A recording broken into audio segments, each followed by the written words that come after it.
Y bien, como sabemos, pues anoche a las 2 de la madrugada se aprobó el proyecto de ley de reforma magisterial, así se llama, que es la reforma de la carrera pública magisterial, que en realidad es la gran reforma que requiere el sector, que ya venía existiendo, pero en fin, esta cambia precisamente ese tema.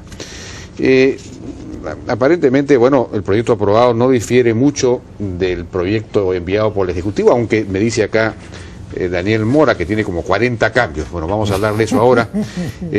Daniel Mora es el presidente de la Comisión de Educación, que ha trabajado el proyecto de ley enviado por el Ejecutivo, y Julio Rosas es vicepresidente de la Comisión de Educación. Buenas noches, ¿cómo están? Buenas noches, ¿cómo están? Bueno, esa sería la primera pregunta. ¿En qué se diferencia básicamente, es decir, qué cambios ha introducido la ley definitiva al proyecto de ley enviado? Conserva casi, digamos, un 70% de la ley de la carrera pública magisterial en principio. O sea, la que estaba vigente. La otra ley, digamos.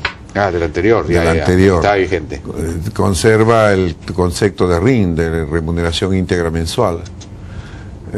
Conserva el concepto de la meritocracia hasta ciertos niveles. ¿Cómo que hasta ciertos niveles? Porque al ingreso de la carrera, pero acá es permanente la evaluación en el nuevo proyecto que hemos mandado nosotros.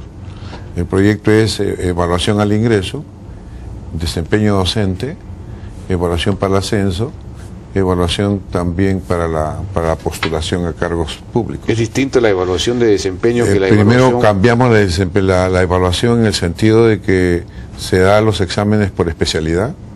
Antes era un examen general. Se prioriza el desempeño en aula, que antes no se daba desempeño en aula. Bueno, eso ya estaba en el proyecto de ley, ¿no? Entonces, esas cosas se han... pero no estaban formados los comités de evaluación. Entonces dejaba el libre albedrío quién controlaba esto. ¿Y quiénes integrarían el comité de evaluación? Hay 4 comités que se forman de evaluación. Y fundamentalmente se le da mayor poder al director, que estaba mediatizado y no cumplía casi ninguna función. Ajá, se le da mayor poder, ¿cómo así? Ahora el profesor puede evaluar, el director puede evaluar a un docente, ya, puede suspender a un docente, participa en su posición para el ascenso de un docente, una serie de posiciones que lo recomendaron también especialistas y nosotros también. Entonces eso empodera más al director. Pero no le hemos dado todo el poder que se requiere porque todavía, según la ministra de Información que teníamos, no todos están en capacidad de ser directores. Entonces parece ser que va a salir otro dispositivo promovido por el Ejecutivo en el sentido de sacar un dispositivo legal para la cuestión de los directores. Ya. Eso es uno de los aspectos, pero el otro aspecto también que se contempla es la formación continua, la formación en el ingreso. Se pide que deben estar provenir de institutos y universidades acreditadas. Debe ser mínimo, el proyecto ejecutivo señalaba de un mínimo de un semestre académico. Nosotros consideramos que mínimo, el que pase de un instituto a una universidad debe tener mínimo 2 semestres académicos. Eso en cuanto a la formación y la formación continua, capacitación permanente del docente. La otra es el tema aparte de las evaluaciones, el tema salarial, el tema de la permanencia. También se modificó, se tomó al final, habíamos sido un poco más drásticos en cuanto al desempeño docente, en separar al profesor de la institución educativa o del sistema educativo después de 2 evaluaciones. Esto en la comisión se quedó, después salió ganadora la fórmula presentada por el Ejecutivo, en el sentido que después de 3 evaluaciones y 2 capacitaciones de 12 meses, el profesor recién es restituido. Después de 3 evaluaciones. Una evaluación inicial. Y otra en ejercicio. Sí, y otra en ejercicio. 3 evaluaciones. ¿Cómo no entiendo? ¿3 o 2? Primero se da una evaluación. Si sale desaprobado el profesor, 12 meses de capacitación. Ya. Se vuelve a tomar otra evaluación, para la segunda, le llamamos extraordinaria. Sale desaprobado, otra capacitación de 12 meses y finalmente una nueva evaluación, y si sale desaprobado, sale del sistema. Habían posiciones más duras, el que habla pero también. Eso es un relajamiento respecto de la ley que estaba vigente. Esa fue la propuesta del Ejecutivo, esa fue la que ganó en la comisión y la que ganó en el debate. Vamos relajando cada vez más, ¿no?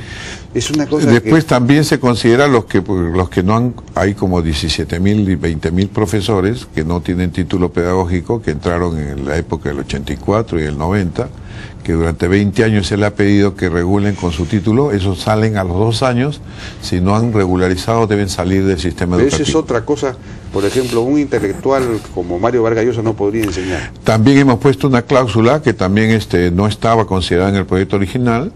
Los profesionales pueden ser contratados de acuerdo a su especialidad excepcionalmente. ¿Por qué?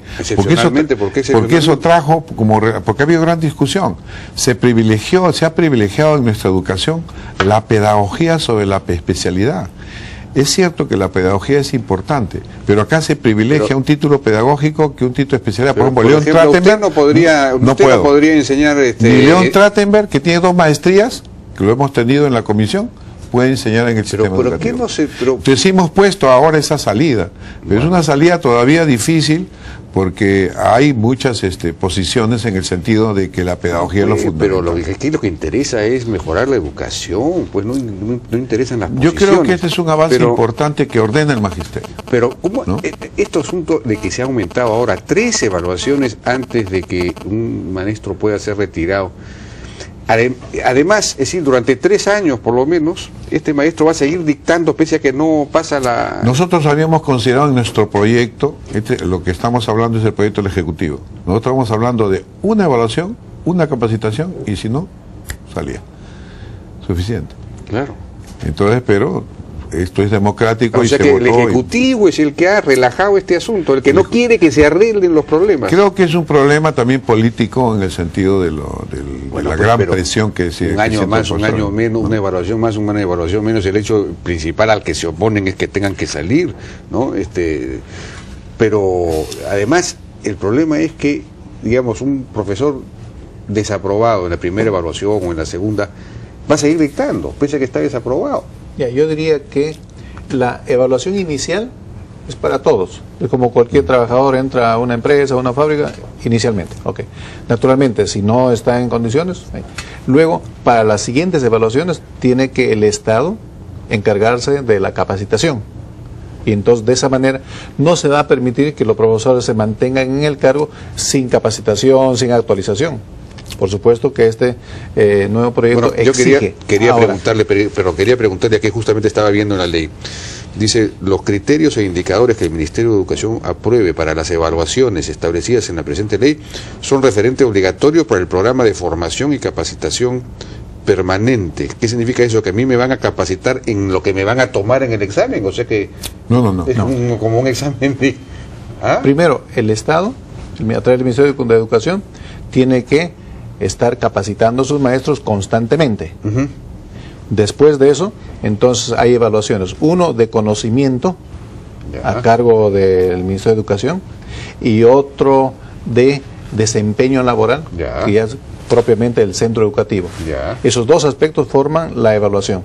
Y naturalmente, si pasa y es aprobado, adelante sigue trabajando. Pero lo más importante de esta ley, entre otros casos, como estamos viendo, es que ahora hay unas nuevas consideraciones. Debe gozar de buena salud física y psicológica y también, como dice, lo más importante, no debe haber estado incurso en delitos de terrorismo, ni apología, ni delitos contra la libertad sexual, ni corrupción de funcionarios. Ahora eso es interesante. Entonces la educación no solo va al aspecto informativo de los alumnos, sino también formativo y de prevención, porque todos sabemos que hay que cuidar los centros educativos. Así que yo diría, uno de los puntos muy buenos de esta ley es que se está previendo que no hay este tipo de personas que puedan poner en peligro la vida de los educantes. Sí, en eso tenemos medidas preventivas que se llaman, que un profesor está enseñando en un aula y si es acusado de hostigamiento sexual, violación sexual, apología de terrorismo, etcétera, se le separa de la instrucción educativa preventivamente hasta que su situación se regularice. ¿Pero por qué la otra es que ninguno que esté condenado por terrorismo puede entrar ya al servicio eso público. está muy bien. Eso ya está en las Está dos. muy bien. Ahora, ¿por qué no se adoptó ese criterio, vuelvo a repetir, para aquellos que desaprueban en la evaluación? Si un profesor desaprueba en la evaluación, significa que no está capacitado para dictar. Digamos, no se le puede infligir al alumno un maestro que no está capacitado. Entonces, mientras se capacita, no debería dictar. Quizá falta precisar, pero prácticamente si entra un proceso de capacitación no va a entrar a la docencia misma.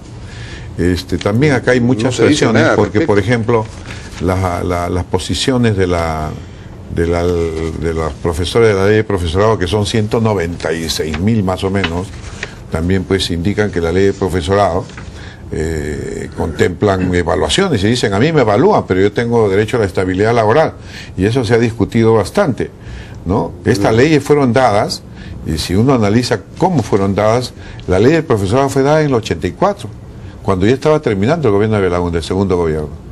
La ley dio 8 niveles y salió sin el 30% de preparación de clases que tanto están protestando. Pero lo dieron para que los próximos gobiernos se encarguen. Entró el gobierno del partido aprista en esa época. Y al final también y el 90 dio la ley para otra ley 26 no sé cuántos, para donde se ponía el 30% de la remuneración total, cuando estábamos en plena crisis económica, hiperinflación. Una irresponsabilidad. Entonces, y se dio una bomba de tiempo. Una bomba de tiempo para el siguiente. Para el siguiente. El siguiente se encontró con la bomba de tiempo y dijo, sacó el decreto supremo 051 porque no podía hacer nada y se basó en la Constitución del 79. Entonces todavía está en discusión. Entonces pagó sobre la remuneración total permanente que figura en la planilla. Y en eso hay un juicio. ¿Cuál es la deuda según los profesores de la ley del profesorado? 25.000 millones. Sí, pues, una cosa. ¿Quién lo va a pagar? Claro. Entonces salen a hablar de que van a pagar. Sí, esto no, En este concepto no hay esta ley. Nosotros simplemente hemos considerado la remuneración integral mensual, donde está todo lo inherente a lo que tiene el profesor. Ahora, aquí veo en la remuneración integral mensual hay las famosas 8 categorías, 8 niveles, antes eran 5, ahora son 8, donde el mayor tiene un 260% sobre el primer nivel, que digamos equivaldría a un 100%. Esa distancia entre el primero y el octavo nivel es menor, me parece, al que estaba vigente, ¿no? Bueno, el que estaba vigente era mayor ese porcentaje. El que estaba vigente era 100 el nivel, vamos a poner base 100 en el primer nivel y 200 en el último nivel. En la carrera del profesorado, ¿Sí? para que... ¿Seguro? Sí, seguro, lo tengo acá, te puedo mostrar. Pero si presentaron, era como 4.000 soles el último nivel. Acá son 5.000. 5.000. Sí, sí. Ya. El detalle de eso, Jaime. 5.000 soles es el nivel. Te puedo dar acá, por ejemplo, el primer nivel en la ley del profesorado comienza con 1.181 24 horas, 1.241, y así. La diferencia, para que se engaña al profesor en la ley del profesorado, la diferencia entre el primer y segundo nivel son 14 soles. Sí, pues. Y entre el primer y el quinto, que demoras 20 años o 25 años en esta ley del profesorado, 79 soles. No, pues, en nuestra propuesta es de 100 a 260. ¿Cuál es? Y en la ley del 260. es de 100 a 160. ¿Cuál es el nivel básico, el número 1? El número 1 es este. 1.243 soles. Sí, va a llegar a 1.284, 100 soles. Eso es lo que se le va a pagar el próximo año. Al primer nivel de 24 horas. Pero el que, por ejemplo, el de la ley del profesorado, que se le ha puesto el 1 y el 2 en el primer nivel, que con 30 horas semanales gana 1.255, aquí va a comenzar a ganar 1.555. Y el que tenía 40 horas con 1.308 pasa a ganar 2.700, 2.073, casi 700 soles de aumento. Es un aumento significativo porque acá se incrementa, acá tenemos más de 100.000. El próximo año los que están en el primer nivel ganan como mínimo 1.284. 1.243. Sí, pero ha salido hemos puesto un porcentaje que mínimo debe aumentarse 100 soles, o sea, se ganaría 1.284. Por eso tiene el asterisco. Ya. Pero de ahí tendría pero esta escala eso es para 24 horas, que trabaja 4 horas diarias. No, pues Jaime, respecto a eso, permíteme. Sí. Ahí yo tengo una observación personal, que si bien es cierto, ha habido un incremento, Pero si a los profesores, con la ley del profesorado, se les mantuviera sus 30% por preparación de clase, ganarían más. Es una teoría. Claro, pues. el detalle, como dice el congresista, es una teoría. La preocupación acá es que son derechos ganados y el responsable es el Estado, cualesquiera hayan sido los presidentes de turno. Entonces aquí hay una preocupación que realmente afecta a los profesores. Ahora, por supuesto, esta ley ha, como dijo el congresista, un 70% ha tomado, pero ese otro 30%, casualmente ahí está la diferencia. Si me permites, si dices pues, debería haber ganado el profesor. Hace 22 años que debería haber ganado. Sí, bueno, y no se puede utilizar ese concepto, es totalmente, porque nosotros dijimos, la caja pensiones militar policial fue quebrada en el año 79 y nos deben 21.000 millones. Que nos paguen. Entonces, el último nivel... Entonces, mira, para acá se puede ver, cómo eran las escalas. Sí. 100, 200 a 200%. Ya no tenemos, sí, pues, de acuerdo. Entonces, efectivamente, en el nivel octavo se ganaría 5.390 que es significativamente. Claro. Ahora, ahí, Bien. disculpa, una situación breve. Uno, es cierto que ahora, en vez de tener 5 niveles, hay 8 niveles. La preocupación es que los que llegan al séptimo, octavo nivel, van a ser pocos, ¿ah? Entonces, por supuesto, se ha aprobado una ley y yo he votado a favor. Es que todos no pero pueden ser generales. Yo he votado a favor, pero no podemos dejar de mencionar nuestras preocupaciones porque los profesores necesitan entender todo el panorama. Creo que es una ley, es un avance, no es perfecta de luego como ninguna ley, pero es un avance que esperamos en el camino pueda ir avanzando y perfeccionando y sobre todo yo creo que beneficie a los me profesores. parece que es un retroceso en el tema del incremento del número de evaluaciones, el tiempo que permanece profesor desaprobado, en fin. Bueno, yo les agradezco mucho su participación. No, gracias. Gracias, muchas gracias. Nuestros dos invitados, Daniel Mora y Julio Rosas. Vamos a una pausa.